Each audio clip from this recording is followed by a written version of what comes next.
Broaden are embarking on a mega DIY project. As though converting a 1994 Toyota Hiace camper van back in 2019 didn't put us off enough, we're now undertaking the process of building a creative studio out of a shipping container. Although daunting, it's mega exciting to be taking construction, design and creativity into our own hands. Look at all of those shipping containers! Should we get that one? Which one? I've always been a bit critical of shipping container conversions, both because I studied architecture and maybe value bespoke design, but probably also because we've seen lots of trendy commercial projects pop up which use shipping containers just as an aesthetic statement. But the more we looked into it, the more the modular nature of shipping containers appealed to us.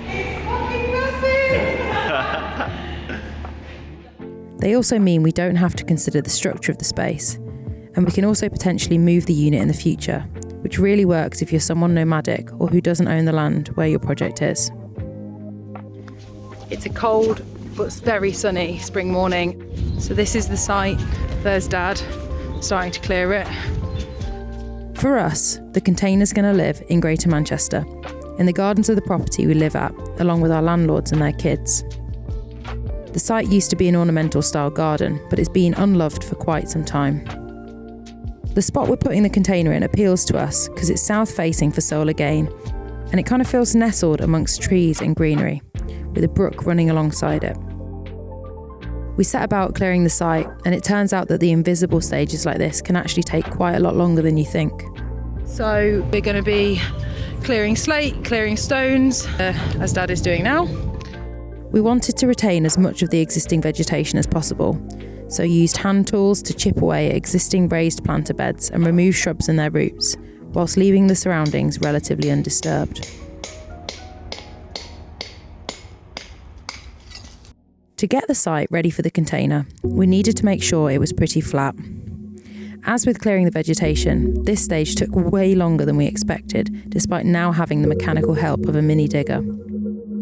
Well, George and I just landed back from South by Southwest about 2 hours ago, so I'm completely wrecked. But we are back on site doing the next stage of the build, which is digger time. Woo! Time to smash some stuff up, baby. When you're ready to record, press the red button.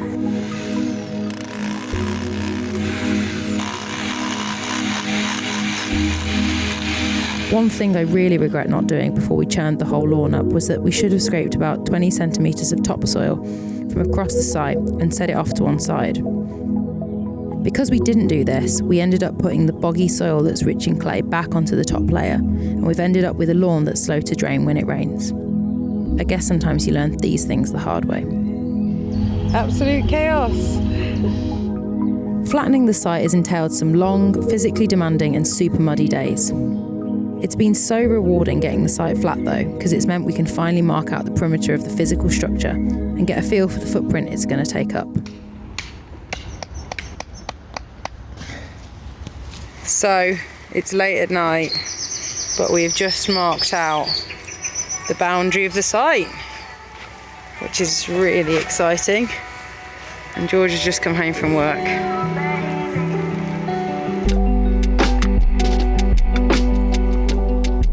The plan is for the studio to be a space in which we can have desks to work at, along with a small kitchen, storage space and more social space.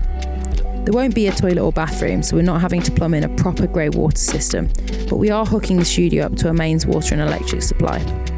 The solution for this is to dig a series of trenches and run water pipes and electrical cables inside plastic conduit under the ground.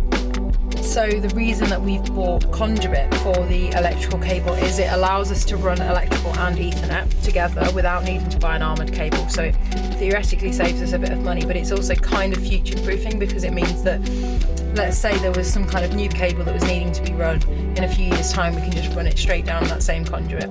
It's at this stage in the project that we really started to feel the effects of the site being way down a garden, as there was over 30 metres worth of conduit to lay to connect the container to the fuse box and main supply. Heath, what did you do on it? Is it a bit...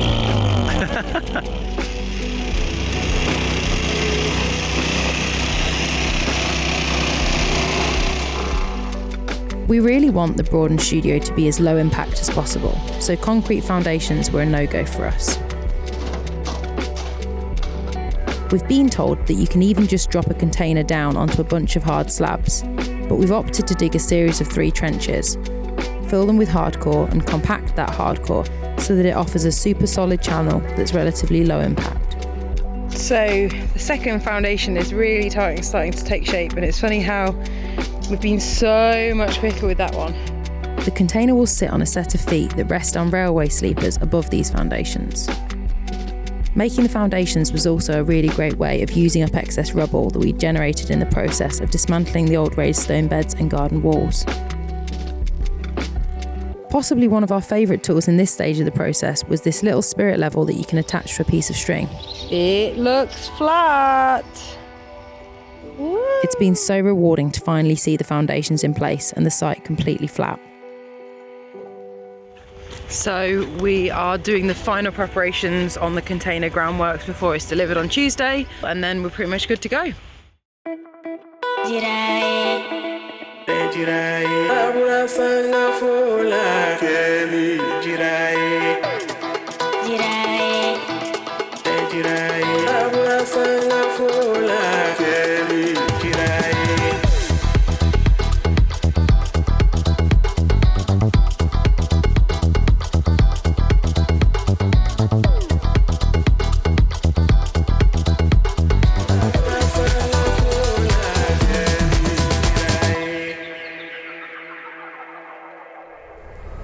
I can hardly believe there's been this much work just to get to the point that we're ready for the container to be delivered.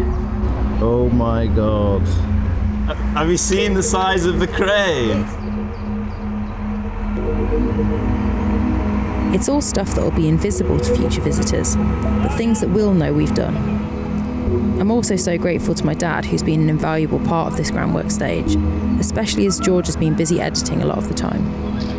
How do you feel about the delivery today? Slightly apprehensive, but only a little bit. We knew that getting the container lifted down into location was going to be quite an expensive part of the process, so we shopped around to find a supplier that we liked. And just like that, we ended up finding a lovely family-run crane business just meters down the road from us.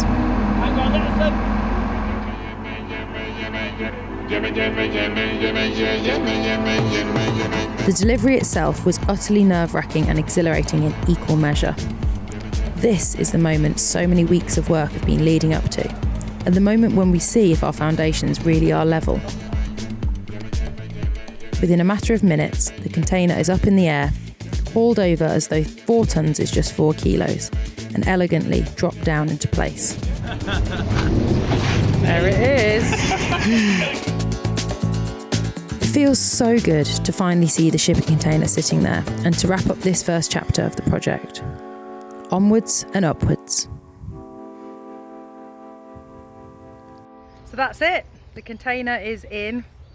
It's pretty big, but it looks amazing. And yeah, then planning the next stage, which is pretty crazy.